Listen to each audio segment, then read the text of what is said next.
А сега продолжуваме понатаму. Нашата следна тема, како што веќе најавив, е разговор со представник на Медјаши, а во фокусот се децата. На линија ја имам Јорданка Черепналкова Трајковска, координаторка на проекти SOS телефонот за деца и млади во Медјаши. Добро утро, Јорданка. Медјаши почна една платформа, се вика Заедно дома. Што е идејата, кој може да учествува? Добро утро. Пред се ви благодарам за поканата да учествуваме во утренски брифинг и ви благодарам за убавото дочекување со песна во студио. Точно така, од понеделникот започнавме со една платформа во рамки на една од нашите Facebook страници, кој што се вика Заедно дома, отворивме група. Пред се во немање можност како директно да допреме до нашата главна цел на групата, се децата и младите, и размислувајќи како, а при тоа да останеме на нашиот принцип на поттикнување на детското учество, што го применуваме во сите активности, дојдовме на идеја да отвориме, да ги искористиме можностите што ги даваат социјалните мрежи и технологијата и да отвориме Facebook група Заедно дома, чија што цел е да представува простор каде што меѓусебно семејствата ќе се инспирираат меѓу себе со идеи како го поминуваат времето во домашни услови во време на изолација. Има ли некоја конкретна тема за која што треба да творат или некоја конкретна активност или пак тоа е оставено на имагинацијата на децата и на нивните родители или старатели?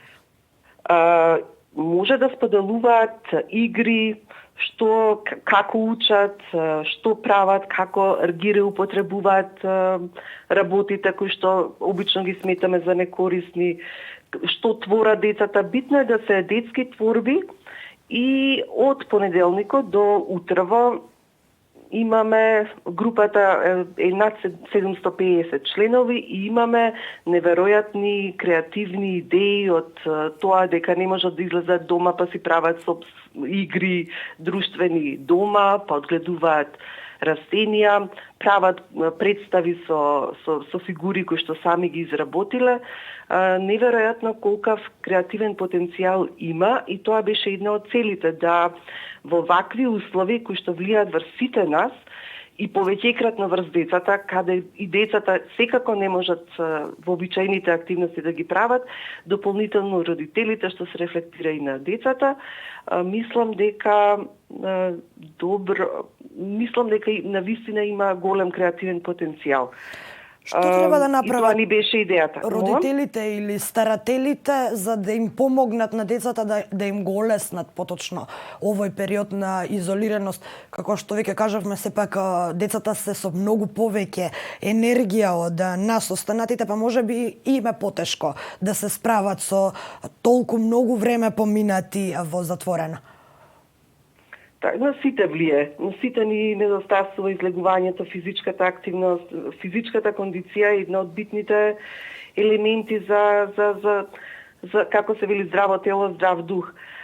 И она што е интересно, баш убаво што ме прашавте, некои од членовите во групата Заедно дома постира и како организираат физички активности за вежби во рамки во домашни услови или некакво друго физичко ангажирање во домашни услови, така што сите сме свесни како родители, сите возрастни, дека физичката активност ние и тоа како важно, меѓутоа сепак имаме се уште простор во текот на денот кога можат децата да излезат надвор, можат да излезат од домашните услови, да се прошетат барем малку, барем 15 на 20 до пола час, и тоа е и добро е да се искористува таа можност доколку имаат, доколку и се надевам дека има барем по еден родител во семејствата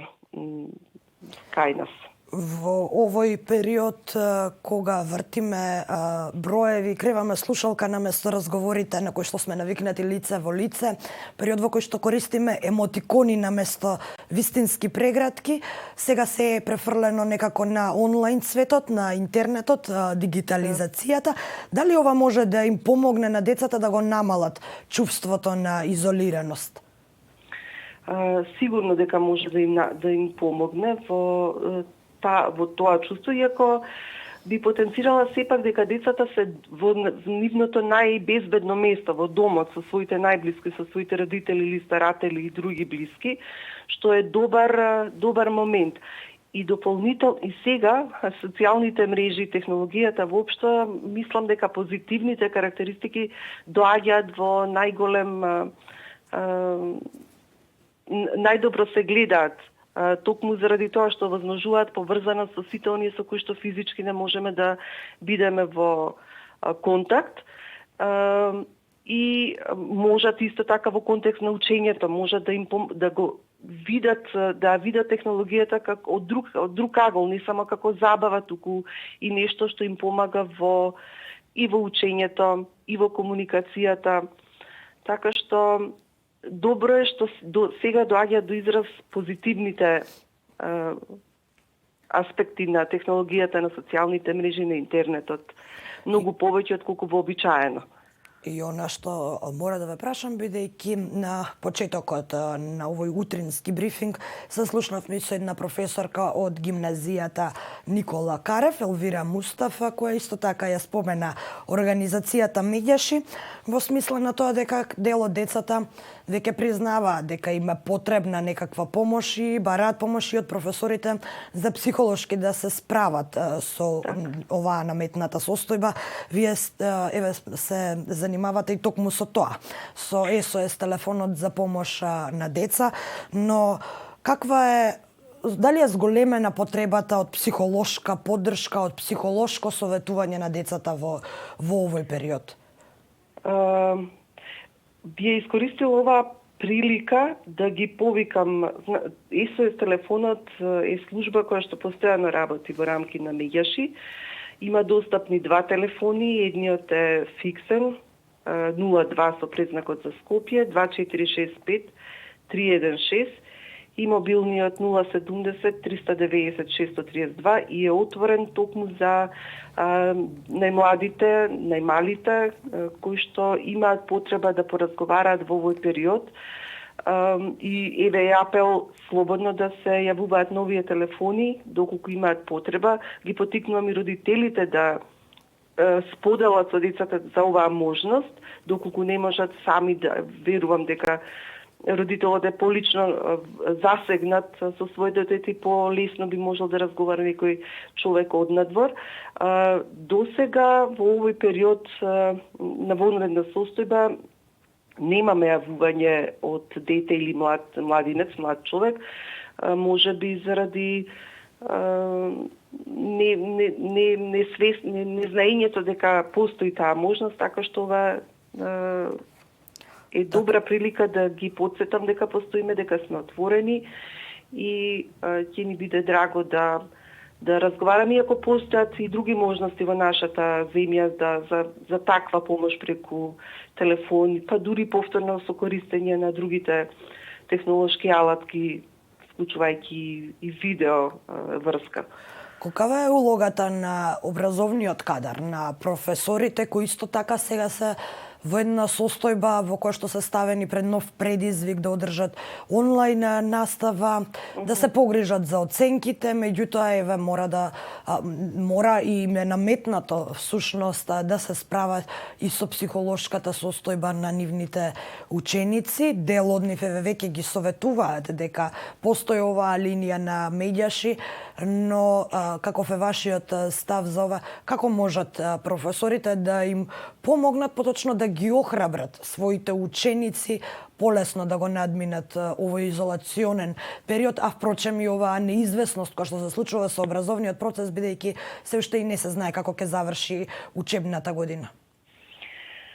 За сите е нова оваа ситуација, за сите е предизвик во смисла на воспоставување на поинакви начини на функционирање, комуницирање, советување и може би се случуваат и не би ги рекла грешки, меѓутоа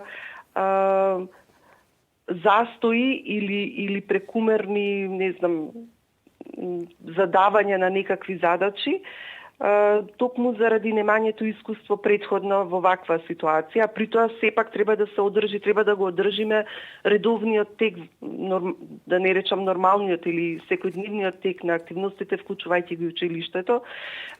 Освен за децата, доколку имаат потреба и професорите и наставниците од основните ги повикувам да се јават на СОС телефонот за деца и млади за да поразговараме на кој начин би можеле да им излезат во пресрет. Она што е основно за било кој што работи со деца млади кои што имаат проблем е само да има отворено уво и да слушне, што да му даде простор да се искаже на детето или на младиот човек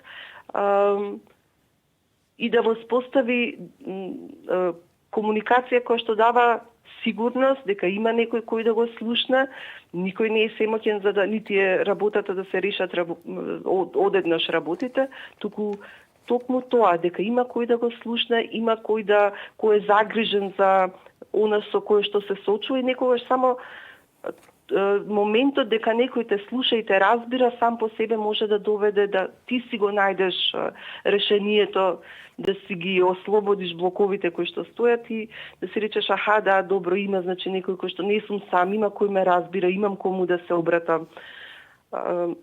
Така што остануваме отворени за разговор со професори, со наставници и со ученици, без разлика од основно или од средно образование.